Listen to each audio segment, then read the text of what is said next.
différentiel.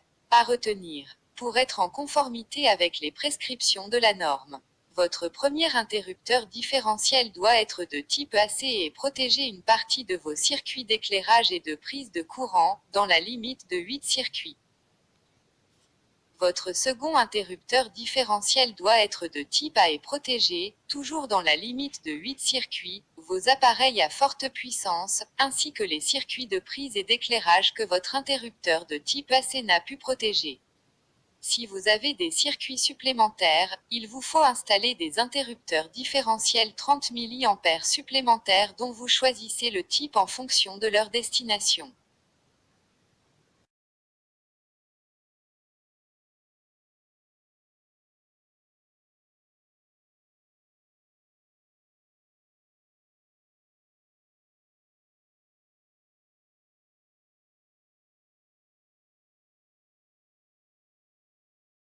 mA. La norme NFC 15 à 100 a fixé de nouvelles règles destinées à assurer une protection optimale des personnes. Elle détermine le nombre et le type d'interrupteur ou de disjoncteur différentiel que vous devez placer en fonction de la taille de votre installation électrique. 3 règles simples à retenir.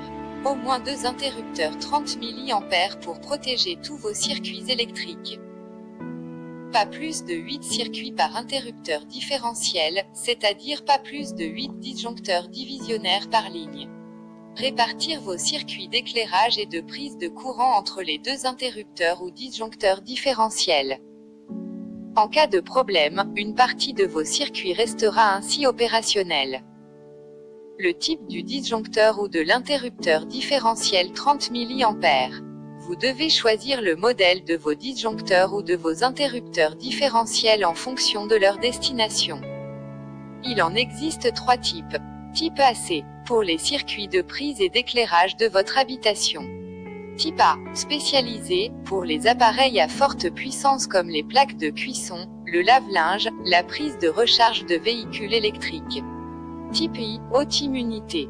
Également appelé HPI aussi suivant les fabricants, ce type d'interrupteur différentiel concerne les circuits sur lesquels seront raccordés des appareils devant être protégés de coupures intempestives, congélateurs, matériel informatique, alarmes. Voici un tableau récapitulatif de l'utilisation des dispositifs différentiels. À retenir. Pour être en conformité avec les prescriptions de la norme, votre premier interrupteur différentiel doit être de type AC et protéger une partie de vos circuits d'éclairage et de prise de courant, dans la limite de 8 circuits. Votre second interrupteur différentiel doit être de type A et protéger, toujours dans la limite de 8 circuits, vos appareils à forte puissance, ainsi que les circuits de prise et d'éclairage que votre interrupteur de type AC n'a pu protéger. Si vous avez des circuits supplémentaires, il vous faut installer des interrupteurs différentiels 30 mA supplémentaires dont vous choisissez le type en fonction de leur destination.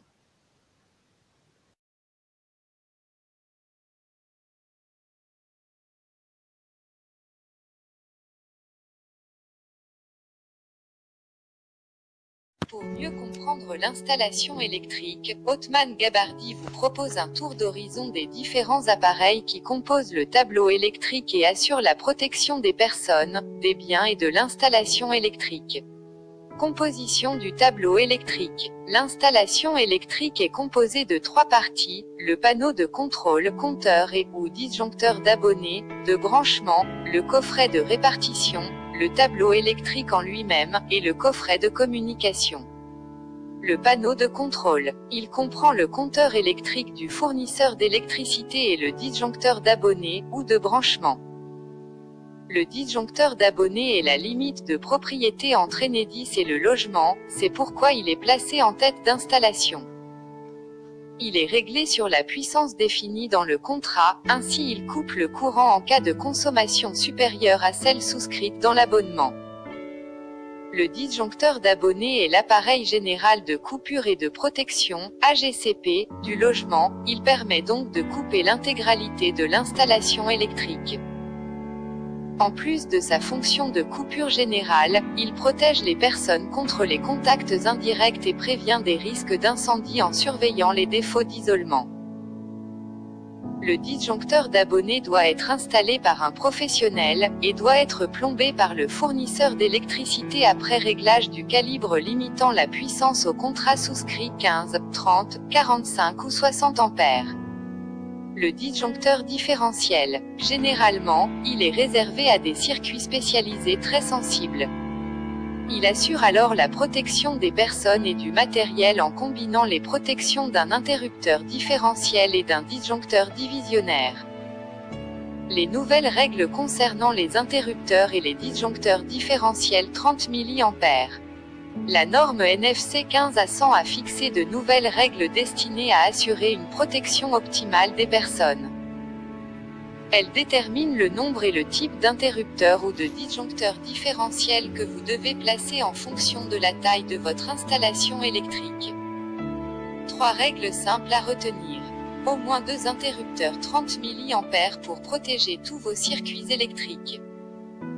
Pas plus de 8 circuits par interrupteur différentiel, c'est-à-dire pas plus de 8 disjoncteurs divisionnaires par ligne. Répartir vos circuits d'éclairage et de prise de courant entre les 2 interrupteurs ou disjoncteurs différentiels. En cas de problème, une partie de vos circuits restera ainsi opérationnelle. Le type du disjoncteur ou de l'interrupteur différentiel 30 mA. Vous devez choisir le modèle de vos disjoncteurs